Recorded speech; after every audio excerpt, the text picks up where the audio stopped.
Hey BookTube, Chelsea the Reading Outlaw here to do something we have not done in a hot minute. We're going to do a library loot.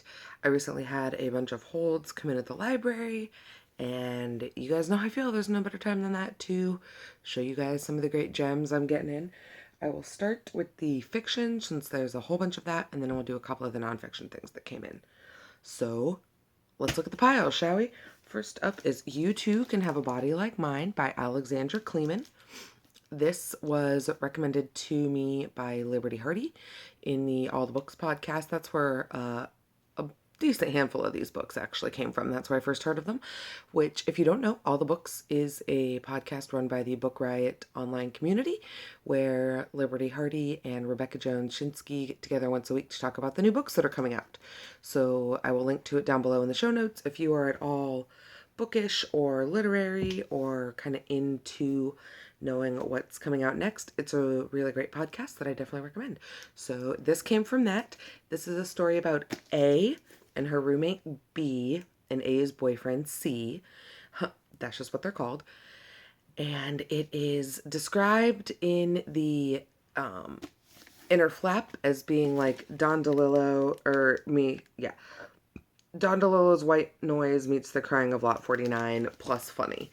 So that sounds all right. Basically, it kind of sounds like it's A trying to come to terms with a lot of her kind of current life. Midtown Manhattan sees, I guess, got like a porn addiction. So A is dealing with that and kind of, there's discussions about ideals of beauty and what she wants to be doing with her life and her career and all these things. But at the same time, B is kind of like single white femaling her, which if you've never seen that movie, what's wrong with you? See it immediately. But basically is kind of like becoming her, like is showing more and more like tendencies and kind of obsessive qualities into wanting to become A. So yeah, it promises to be both spooky and really, really interestingly written. It's got a really interesting conceit. I hope it doesn't get too confusing with the whole like A and B and C characters. So it may be a little difficult to talk about in the future, but we shall see. So that is You Too Can Have a Body Like Mine by Alexandra Kleeman. Next up, we have, I'm super, super excited for this collection, you guys. It is, when you live in the Midwest, it is not every day that you see stories set in your area that aren't like cowboy stories or The Wizard of Oz. So this is I Was a Revolutionary Stories by Malin Millward, and these are stories set in Kansas, which is where I'm from. And they kind of span the ages. They go all the way back to some of our Civil War days when Kansas and Missouri were battling out over the issue of slavery. They go up to the current day and some of the things that are going on now, but it's basically just a short story collection set in Kansas, and they uses our state and some of the historical conflicts in our state and some of the context of being in our state to discuss like the larger world, the larger political system. I've got a couple short story collections that I'm working my way through right now, so I'm not entirely sure when I will be getting to this one, but I'm just so super excited because, like I said, it's not every day you get to read short stories that are set where you live when where you live is Kansas. So, I first heard about this next book on Caitlin's channel over at Kitty G. When she held it up, maybe she didn't hold it up, maybe she only put up a cover. I don't remember, but for some reason I just completely missed how big it was. This is The 13 and a Half Lives of Captain Bluebear, a novel by Walter Mowers, and I also didn't know that it is illustrated. And it's not just illustrated. It's got these lovely, like, little illustrations throughout. And it also does the thing where it, like, puts annotations as to some of the major events like in the columns. So it's a really, really interesting book, like as an object. I'm really excited to dig into it just because of the way it's formatted as a book.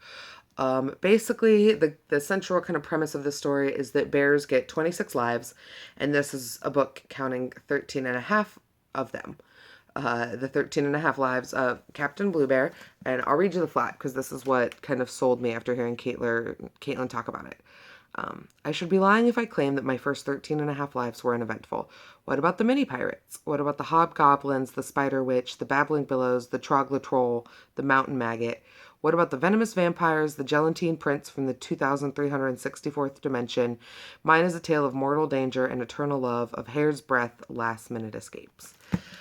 What does not sound fantastic about that? It really just kind of sounds like a rollicking fantasy kind of fun times book. It reminds me a lot of the fantasy books that I used to read when I was younger. Very episodic. We'll see. I'm not sure where it goes in terms of like the adultness of it, because right now it seems very structured like a children's fairy tale, but I have a feeling that it won't be exactly like that because it's an adult book. So I'm really kind of looking forward to seeing how that plays out. And I just really was kind of surprised by this book when it came in looking like it did. So I'm very excited to get into this one. Next up is one from an author that I've had before that I really liked, but I know isn't necessarily well liked by everyone. And that is the Fifth Season by N.K. Jemisin. I believe, does it say on here what this new series is going to be called? I don't know if it says inside.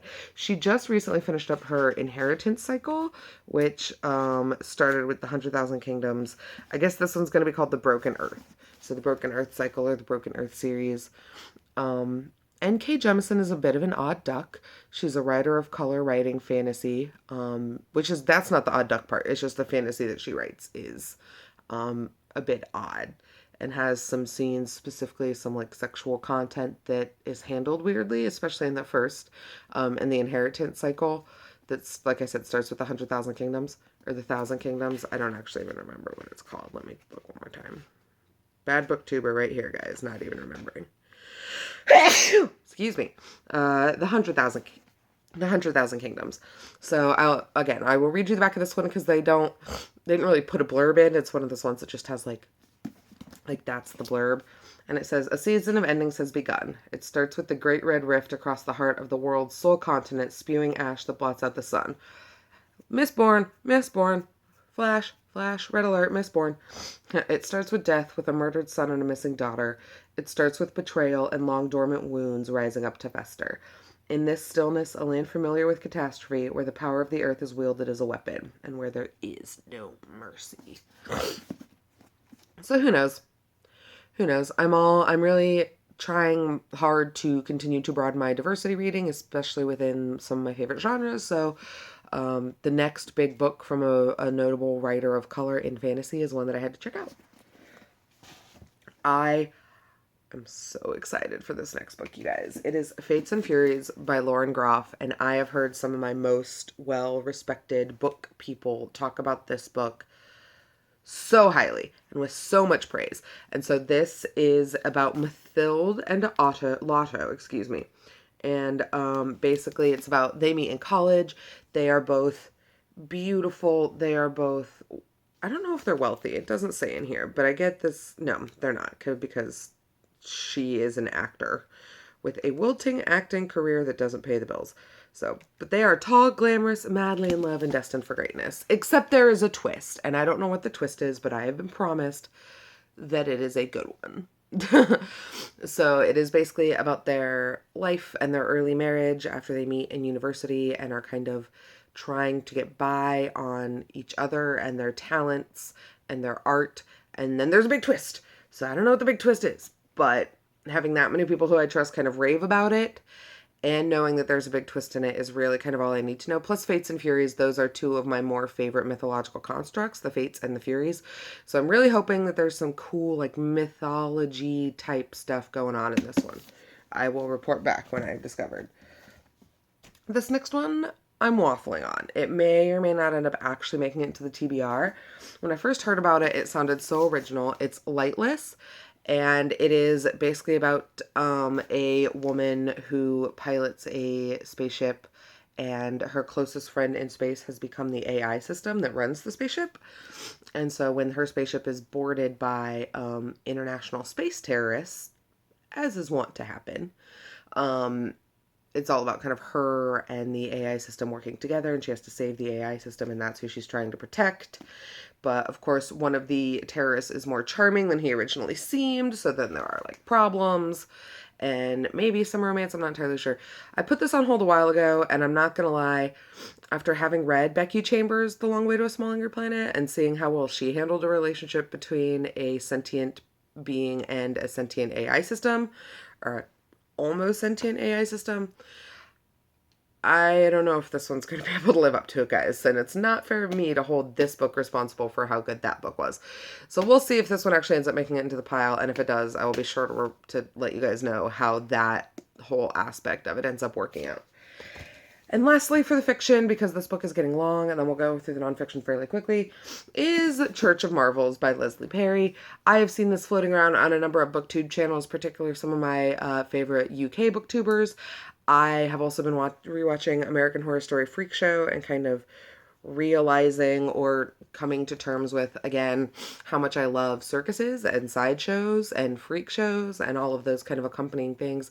This is one of those intertwined stories. It's set in the turn of the century New York, which I also love. So it takes place in Manhattan and the Lower East Side and Coney Island. And it's about kind of all these intertwined stories, all of these people coming together that has to do with this Church of Marvels sideshow at Coney Island. I'm not sure how big a factor the circus or the sideshow will play in everything, because according to the Inner Flap, it's only a storyline for kind of one of the characters. But yeah, we shall most definitely see how that ends up playing out. And that is the last of my fiction. I only have a few nonfiction things, so we'll get into them really quickly. The first is Furiously Happy by Jenny Lawson, who also wrote Let's Pretend This Never Happened. Let's Pretend This Never Happened is much more about her family and her friends and kind of her rise to being where she is. If you don't know Jenny Lawson, she is a blogger, and she wrote another humorous memoir. You may remember it's the one with the mice on the cover, and he's got a sword and a little cape, and he's like dueling you. This is about her dealings with mental illness, her bouts with depression and anxiety and all of those things. Basically, kind of making the point that we can still talk about these horrible things, even though they are horrible. If we just kind of keep a sense of humor about us, or if we just approach them like we approach the rest of life. Basically just trying to take some of the stigma away from her own mental illness. It's, from what I've heard, I lent this out to a friend at the library first before I actually read it. It is absolutely hilarious, which doesn't surprise me because that was her first one, and I just am in love with this cover. It's got this foiled gold confetti, and look at that raccoon! Look at how happy he is! He's so happy. He reminds me of Rocket from the movie, the Star-Lord movie. What's that movie that I'm thinking of with Groot? You guys know which one I'm talking about. He reminds me of Rocket the Raccoon from that movie, but he's just so cute. He's so cute. So yeah, anyway, that is supposed to be a really fun read, hopefully, and I'm really looking forward to checking that out. This next one, this might be like my second most excited book that came in this like whole haul, because it is Then Comes Marriage, the United States versus Windsor, and the End of Doma. This is written by Roberta Kaplan, along with Lisa Dickey. Roberta Kaplan is the lawyer who argued United States versus the States of Windsor. United States versus the State of Windsor, which was actually the first big civil rights case that struck down the Defense of Marriage Act and made the first big step towards having gay marriage ratified as legal within the United States. Most of us just know that this past year that Obergefell versus the United States was, I think it was versus the United States. Let me check. I just want to make sure.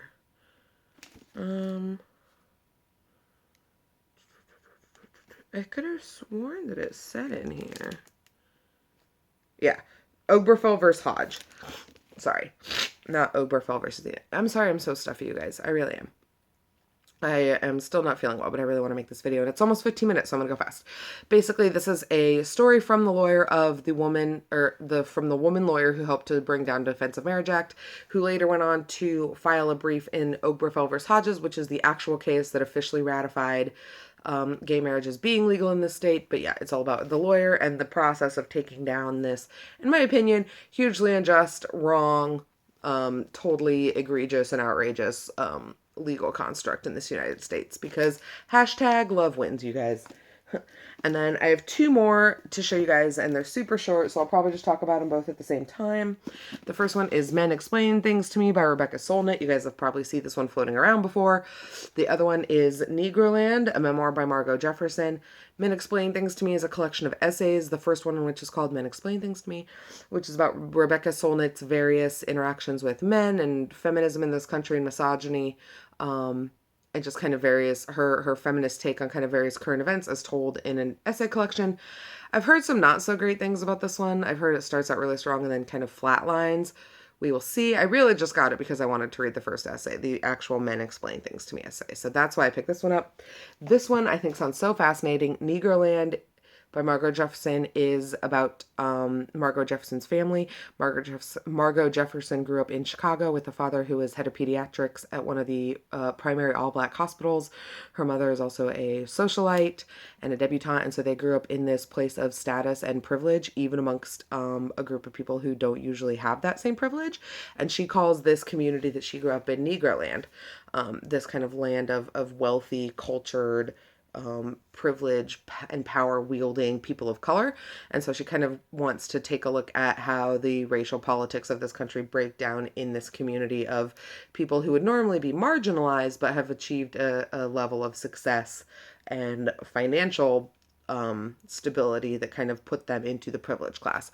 And so how that works and how that dichotomy works and how that all plays out.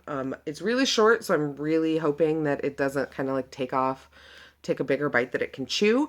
But it's Margo Jefferson writing about her own experiences. It's a memoir. I don't really know how wrong that could go.